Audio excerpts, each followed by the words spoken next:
आपण पुन्हा एकदा आपल्या लाडक्या पंतप्रधानांचं इथं स्वागत करूया आणि मी त्यांचं पुन्हा एकदा स्वागत करते। आणि यानंतर जशी वारकऱ्यांच्या भक्तीशिवाय पंढरीचा पांडुरंग नाही, जशी वारकऱ्यांच्या भक्तीशिवाय पंढरीचा पांडुरंग नाही, तसंच फडणवीस साहेबांच्या नेतृत्वाशिवाय महाराष्ट्राचा विकास नाही।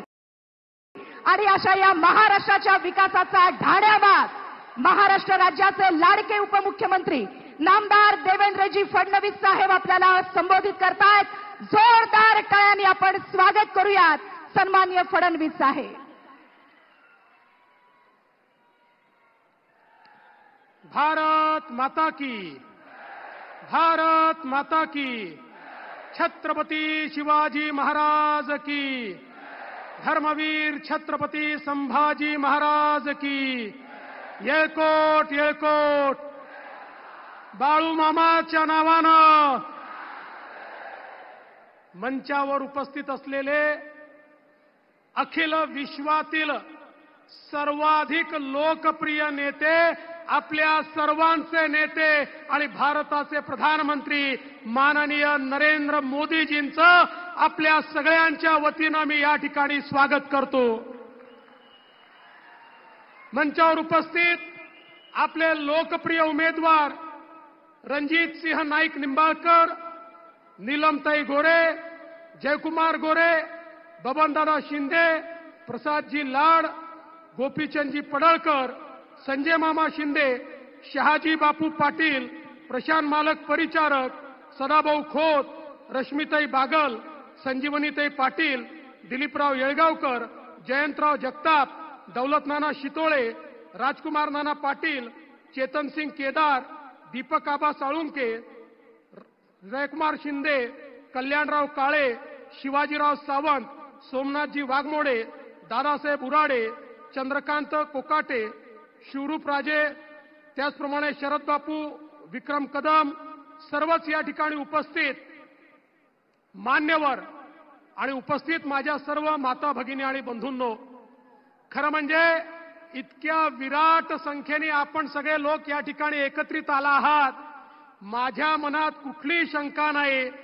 पुन्हा एकदा माढा मतदारसंघातनं रणजित सिंग नाईक निंबाळकरच निवडून येणार। बंधू भगिनींनो, रणजित सिंग नाईक निंबाळकरांनी माननीय मोदी साहेबांच्या आशीर्वादाने जे जे शब्द दिले होते ते शब्द या ठिकाणी पूर्ण केले। 50-60 वर्ष ज्यांना आपण नेतृत्व दिलं ते प्रत्येक निवडणुकीमध्ये ती भाषणं करायचे, तेच ते वादे करायचे, त्या घोषणा करायचे, पण ते कधी पूर्ण झालं नाही। पण तुम्ही पहिल्यांदा मोदीजींच्या सोबत रणजित दादाला पाठवलं, या ठिकाणी पाणी देखील आलं, या ठिकाणी रेल्वे देखील आली आणि चिंता करू नका, आता 36 गावाच्या पाण्याचा प्रश्न बाकी आहे। हा माझा तुम्हाला शब्द आहे, रणजित दादाच्या वतीनं हे पाणी मोदी साहेबांच्या माध्यमातून त्या ठिकाणी पोहोचवल्याशिवाय आम्ही शांत बसणार नाही। आज तुम्ही बघा, वर्षानुवर्ष आपल्याला सांगितलं जायचं कृष्णा भीमा स्थिरीकरण, कृष्णा भीमा स्थिरीकरण। मलाही वाटलं मोठी योजना आहे, मुख्यमंत्री झालो, फाईल उघडली तर लक्षात आलं त्याच्यावर लिहिलं होतं पाणी उपलब्ध नाही, योजना बंद करता येणार नाही। पण या ठिकाणी रणजित दादाला तुम्ही खासदार केलं आणि मी मुख्यमंत्री असताना त्या ठिकाणी प्रयत्न सुरू केला।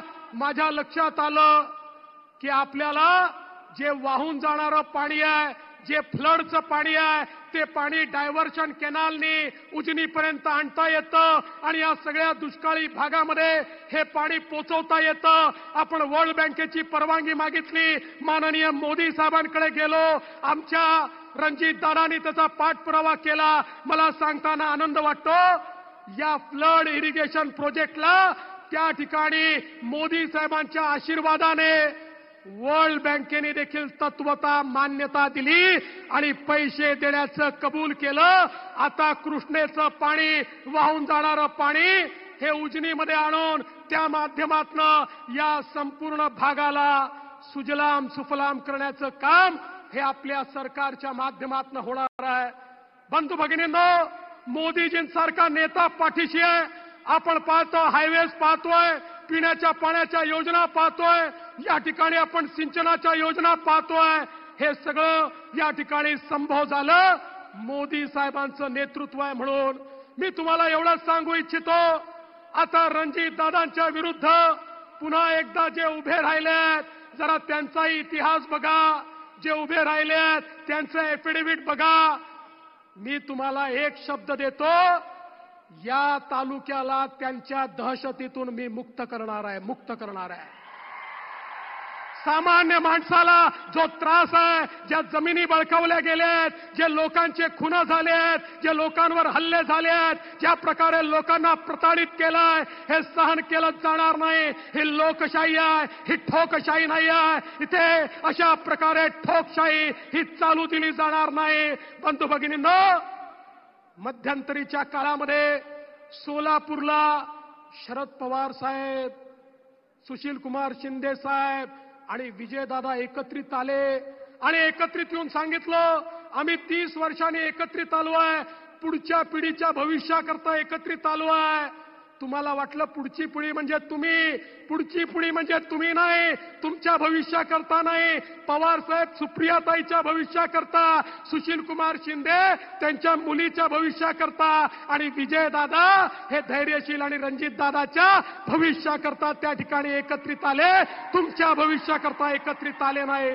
आज आमचा रामोशी समाज या ठिकाणी आहे, एक प्रामाणिक समाज आहे. या समाजाला ज्या प्रकारे वापर करून या समाजाचं या ठिकाणी अधपतन करण्याचा जो प्रयत्न झाला, आता त्याचाही मुकाबला केला जाईल. आणि रामोशी समाजाच्या पाठीशी, धनगर समाजाच्या पाठीशी आणि सर्व समाजाच्या पाठीशी पूर्ण आमची महायुती उभी राहील.